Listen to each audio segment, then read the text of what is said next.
ನಾನು ನಂದೊಂದು ಸ್ವಂತ ನೆನಪು ನಿಮ್ಗೆ ಹೇಳಿ ಬೇರೆ ವಿಚಾರಕ್ಕೆ ತೆಗೆದುಕೊಂಡು ಹೋಗ್ತಾ ಇದ್ದೀನಿ.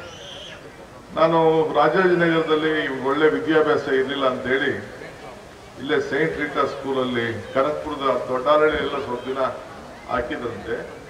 ಆಮೇಲೆ ಇಲ್ಲಿ ಕನಕಪುರದ ಸೈಂಟ್ ರೀಟಾ ಸ್ಕೂಲಲ್ಲಿ ಬಂದು ಇಲ್ಲೇ ಮಳಗಾಳಿಯಿಂದ ನನ್ನನ್ನು ಕರ್ಕೊಂಡು ಹೋಗ್ತಾ ಇದ್ರು. 1 ವರ್ಷ ಓದಿದೆ. ಆಮೇಲೆ ನಮ್ಮ ತಂದೆ ತಾಯಿಂದಿರು ನನ್ನನ್ನು ಬೆಂಗಳೂರಿಗೆ NPS ಸ್ಕೂಲ್ಗೆ ಸೇರಿಸಿದ್ರು ರಾಜಾಜಿನಗರದಲ್ಲಿ.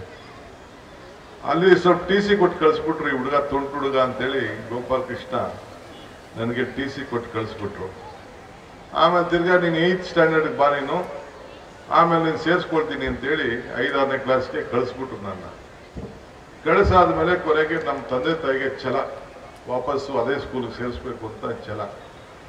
ಸೊ ಗೋಪಾಲ್ ಕೃಷ್ಣ ಅವ್ರ ಹತ್ರ ಹೋಗ್ತಾರೆ. ಈಗಲೂ ಇದ್ದಾರೆ ಅವರು, ಗೋಪಾಲ್ ಕೃಷ್ಣ ಅವರು. ನಾನು ಅವ್ರು ಭಾಳ ಒಡನಾಟಿ ಇದೆ ನನ್ಬೋದು. ಅವ್ರು ಹೋದಾಗ ಕೊನೆಗೆ ಅಡ್ಮಿಷನ್ ಕೊಡಲಿಲ್ಲ. ಅಡ್ಮಿಷನ್ ಕೊಡಲಿಲ್ವಲ್ಲ ಅಂತೇಳಿ ಕೊನೆಗೆ ಇಲ್ಲಿ ಕರಿಯಪ್ಪನವ್ರು MLA, ನಮ್ಮ ತಾತ ತಾಲೂಕ್ ಬೋರ್ಡ್ ಮೆಂಬರು. ಅಲ್ಲಿಗೆ ಬಂದು ಅಡ್ಮಿಷನ್ ಬರ್ತಾರೆ. ಅಲ್ಲಿ ವೆಂಕಟರಮಣ ಶೆಟ್ರು ಅಂತ ಒಂದು ಅಂಗಡಿ, ಚಿನ್ನ ಬೆಳ್ಳಿ ಅಂಗಡಿ ಇದೆ, ನಾನು ಬೇಕಾದವರು. ಅಲ್ಲಿ ದೂಂತೂರು ಮಾರೇಗೌಡರು ಅನ್ನೋರು ಅವ್ರ ಸ್ನೇಹಿತರು, ಕರಿಯಪ್ಪನವ್ರಿಗೂ ಸ್ನೇಹಿತರು, ನಮ್ಮ ಸ್ನಾತಕ್ಕೂ ಸ್ನೇಹಿತರು. ಅವ್ರು ಕೂತಿದ್ರು. ಅಲ್ಲಿ ಕೂತಿದ್ದಾಗ ಅವ್ರನ್ನ ಕರ್ಕೊಂಡು ಹಿಂಗೆ ನನ್ನ ಮೊಮ್ಮಗಂಗೆ ಸೀಟ್ ಬೇಕಣೆಯ, ಕರಿಯಪ್ಪನವ್ರ ಜೊತೆಗೆ ಹೋಗ್ಬೇಕು, ನಡಿ ಹೋಗೋಣ ಅಂತ ಅವ್ರನ್ನ ಕರ್ಕೊಂಡು ಬಂದರು. ಬಂದಾಗ ಹೊಸದುರ್ಗದವ್ರು ಮಾರೇಗೌಡರು ಅಂತಿದ್ರು, ನಮ್ಮ ಹೊಳ್ಳ ಅಂತ ಒಬ್ರು ಆರೋಳ್ಳಿಯವರು ಇದ್ರು. ಈಗ ಅವ್ರ ಮಕ್ಕಳೆಲ್ಲ ಇದ್ದಾರೆ. ಅವರಿಬ್ರು ಬಂದು ಇಲ್ಲಿ ಕೂತಿದ್ರು, ನಡ್ಕೊಂಡು ಬಂದ ತಕ್ಷಣ ಇಲ್ಲಿಗೆ ನಾನು ಚಿಕ್ಕ ಹುಡುಗ ನನ್ನ ಹಿಂದೆ ಕರ್ಕೊಂಡು ಬಂದರು. ನಮ್ಮ ತಂದೆ, ನಮ್ಮ ತಾತ, ದೂಂತೂರು ಮಾರೇಗೌಡರು ಎಲ್ಲ ಬಂದರು. ಇಲ್ಲಿಗೆ ಬಂದ ತಕ್ಷಣ ಹಾಸ್ಟೆಲಲ್ಲಿ ಊಟ ಮಾಡಿದ ತಕ್ಷಣ ದುಡ್ಡು ಕೊಡಬೇಕಾಗಿತ್ತು ಊಟಕ್ಕೆ. ಫ್ರೀ ಊಟ ಕೊಡ್ತಿರ್ಲಿಲ್ಲ ಅವರು ಅವತ್ತಿನ ಕಾಲದಲ್ಲಿ. ಸೊ ಊಟ ಮಾಡಿದ ತಕ್ಷಣ ಕೊನೆಗೆ ಏನು ಸಮಾಚಾರ ಅಂತ ಹಿಂಗೆ ನನ್ನ ಮೊಮ್ಮಂಗೆ ಸೀಟ್ ಬಂದಿತ್ತು. ಆಮೇಲೆ ನಮ್ಮ ತಂದೆ ಏನು ಮಾಡ್ತಾ ಇದ್ರೆ, ಯಾವುದೋ ಒಂದು PLD ಬ್ಯಾಂಕಲ್ಲಿ ಕ್ರಾಸ್ ಔಟ್ ಮಾಡ್ಬಿಟ್ಟಿದ್ದಾರೆ. ಬೈದರು, ನಿನ್ನ ಮಗ ಕ್ರಾಸ್ ಔಟ್ ಮಾಡ್ಬಿಟ್ಟವನೆ, ಅವನಿಗೆ ಸೀಟ್ ಕೊಡಿಸ್ಬೇಕು ಅವನ ಮಗನಿಗೆ. ಇಲ್ಲ ಬಿಡಿ, ನನ್ನ ಮಗನ ಮಾತು ಕಟ್ಟಬೇಡಿ, ನನ್ನ ಮೊಮ್ಮಗ ಮುಖ್ಯ ಅಂತೇಳಿ ಕೊನೆಗೆ ಮಾರೇಗೌಡರು ಇವರಿಬ್ರು ಹೇಳಿದ ತಕ್ಷಣ ಆಯ್ತು ನಡಿ ಅಂತೇಳಿ ಒಪ್ಕೊಂಡ್ರು.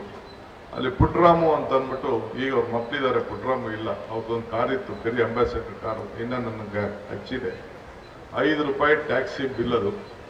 ಕರ್ಕೊಂಡು ಅವ್ರ ಹತ್ರ ಕಾರೆಲ್ಲ ಕರಿಯಪ್ಪನವ್ರ ಹತ್ರಕ್ಕೆ ಟ್ಯಾಕ್ಸಿ ಮಾಡಿಕೊಂಡು ನಾವು ಹೋದೋ. ದೇವರಾಜ ಅರಸರು ಮನೆಗೆ ಹೋದೋ. ಫಸ್ಟು ಇವ್ರ ಮನೆಗೆ ಹೋದೋ, ಮಲ್ಲಿಕಾರ್ಜುನ ಸ್ವಾಮಿಯವ್ರಿಗೆ. ಅವರಿಗೆ ಮಲ್ಲಿಕಾರ್ಜುನ ಸ್ವಾಮಿಯವರು ಕರಿಯಪ್ಪನವ್ರಿಗೆ ಮಂತ್ರಿ ಆಗುವಂತ ದೇವರಾಜ ಅರಸವರು ಆಫರ್ ಮಾಡಿರ್ತಾರೆ. ಅವರು ಬೇಡ, ನನಗೆ ಬೇಡ, ನನ್ನ ಸಂಸ್ಥೆ ಹಾಳಾಗೋಯ್ತದೆ ಅಂತೇಳಿ ನಮ್ಮ ಪಕ್ಕದ ಮಳವಳ್ಳಿ ಕ್ಷೇತ್ರದ ಶಾಸಕರವರು ಅವ್ರನ್ನ ಮಾಡಿರ್ತಾರೆ, ಮಂತ್ರಿ ಅವ್ರನ್ನ ಮಾಡಿರ್ತಾರೆ. ಅವ್ರು ಮಾಡಾದ್ಮೇಲೆ ಕೊನೆಗೆ ಅವರು ಪ್ರೈಮರಿ ಎಜುಕೇಷನ್ ಮಿನಿಸ್ಟರ್ ಅವರು, ಅವ್ರಿಗೆ ಹೋಗಿ ಹೇಳಿದ್ರು ಈ ಥರ ಸೀಟ್ ಬೇಕು ಅಂತ. ಸೊ ಇವರು ಮಲ್ಲಿಕಾರ್ಜುನ ಸ್ವಾಮಿಯವರು ಗೋಪಾಲ್ ಕೃಷ್ಣ ಕರೆದ್ರು, ಸೀಟ್ ಕೊಡಬೇಕು ಅಂತ ಹೇಳಿದ್ರು. ಆ ಗೋಪಾಲ್ ಕೃಷ್ಣ ಗೌರವ ಕೊಡಲಿಲ್ಲ ಅವ್ರಿಗೆ. ಇಲ್ಲ, ನಾನು ಕೊಡೋಕ್ಕಾಗೋದಿಲ್ಲ ಈ ಹುಡುಗನಿಗೆ ಅಂತೇಳಿ ಅವ್ರು ಕೊಡಲಿಲ್ಲ. ಸೊ ಅದಾದಮೇಲೆ ಕೊನೆಗೆ ನಮ್ಮ ಕರಿಯಪ್ಪನವರು ಜಗಳ ಮಾಡಿಬಿಟ್ರು ಮಲ್ಲಿಕಾರ್ಜುನ, ಏನಯ್ಯ ನೀನು ನಮ್ಮ ಮಂತ್ರಿ ಮಾಡಿದ್ದೀನಿ, ನಮ್ಮ ಹುಡುಗಿಗೆ ಒಂದು ಸೀಟ್ ಕೊಡ್ಸೋಕ್ಕಾಗಲಿಲ್ಲ, ನೀನು ಯಾವ ಮಂತ್ರಿ ಅಂತೇಳಿ ಗಲಾಟೆ ಮಾಡಿಬಿಟ್ರು. ಆಮೇಲೆ ಕೊನೆಗೆ ಮಲ್ಲಿಕಾರ್ಜುನ ಸ್ವಾಮಿಯವರು, ಕರಿಯಪ್ಪನವರು, ನಮ್ಮ ತಾತ, ಈಗ ಬಾಲಬ್ರಿ ಅವತ್ತು ಮನೆ, ಮುಖ್ಯಮಂತ್ರಿ ಮನೆ, ಅಲ್ಲಿ ಕರ್ಕೊಂಡು ಹೋದ್ರು. ಕರ್ಕೊಂಡು ಹೋದ ತಕ್ಷಣ ಗೋಪಾಲ್ ಕೃಷ್ಣ ಅವರು CAE 1 ಕಾರ್ ನಂಬರ್ ನನಗೀಗೂ ಹಚ್ಚಿದೆ, ಒಂದು Fiat ಕಾರಲ್ಲಿ ಚೀಫ್ ಮಿನಿಸ್ಟರ್ ಮನೆಗೆ ಅವ್ರು ಬಂದರು. ಕರ್ಸೋದ್ರಲ್ಲಿ ಕರ್ಸಿ ಒಳಗಡೆ ಏನು ಮಾತಾಡೋದು ಗೊತ್ತಿಲ್ಲ. ಈಚೆ ಬಂದರು. ಈಚೆ ಬಂದ ತಕ್ಷಣ ದೇವರಾಜ ಅರಸವನು ಸರಿ ಇಲ್ಲ ಅಂದ್ಬಿಟ್ಟು ಅವ್ರು ಯಾರೊಬ್ಬ PA ಕರೆದ್ಬಿಟ್ಟು, ಈ ವಿದ್ಯಾವರ್ಧಕ ಸ್ಕೂಲವರು ಒಂದು ಸ್ಕೂಲ್ನ ಅರ್ಜಿ ಹಾಕೊಂಡಿದ್ರು, English medium school, Sardar Vallabhbhai Patel ಅಂತ ಒಂದು ಸ್ಕೂಲ್ ಶುರುವಾಯಿತು. ಆಗ ಕರೆದ್ಬಿಟ್ಟು ಇಲ್ಲಿ ಸೀಟ್ ಕೊಡುವಂತ ಪ್ರಭಾಕರ್ ಮಗ, ಎಕ್ಸ್ ಮಿನಿಸ್ಟರ್, ಅವ್ರ ಜೊತೆ ಮಂತ್ರಿ ಇದ್ರು, ರೂರಲ್ ಡೆವಲಪ್ಮೆಂಟ್ ಮಿನಿಸ್ಟರ್, ಅವ್ರ ಮಗನಿಗೆ ನಮ್ಮ ಮನೇಲಿ ಇಬ್ರು, ನಾನು ನನ್ನ ಕಸಿನ್ ಒಬ್ಬ ವಾಸು ಅಂತ, ಇಬ್ಬರಿಗೂ ಸೇರಿ ವಿದ್ಯಾವರ್ಧಕ ಸಂಘದಲ್ಲಿ ಸೀಟ್ ಕೊಟ್ಟರು. ಮಂಜುನಾಥ್ ಅವರು ಅದೇ ಸ್ಕೂಲಲ್ಲಿ ಓದಿದ್ರು. ಎಲ್ಲಿ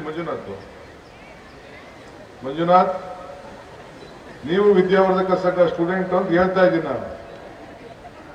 ಸೊ ಅವರು ವಿದ್ಯಾವರ್ಧಕ ಸಂಘಕ್ಕೆ ಅವ್ರನ್ನೂ ಕೂಡ ಅವರು ಅಲ್ಲಿ ನನ್ನ ಜೊತೆ ಜೂನಿಯರು ಸೀನಿಯರು ಒಂದು ಕ್ಲಾಸ್ ಹೆಚ್ಚು ಕಮ್ಮಿ ಇದ್ದರು ಅವರು.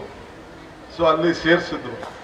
ಹಂಗೆ ಕರಿಯಪ್ಪನವರು ಅವತ್ತು ಕಾಲದಲ್ಲಿ ನನ್ನ ಬದುಕಿಗೆ ಬದಲಾವಣೆಗೆ ಅದಾದ ಮೇಲೆ ತಿರ್ಗಾ ಬಿಡಿ ನಾನು ರಾಜಕೀಯಕ್ಕೆ ಬಂದೆ.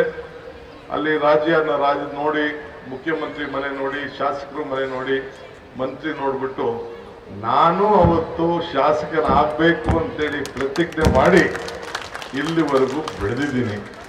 ಇನ್ನು ಮುಂದಕ್ಕೇನೋ ನನಗೆ ಗೊತ್ತಿಲ್ಲ, ನೀವು ನನ್ನ ಬೆಳೆಸಿದ್ದೀರಿ.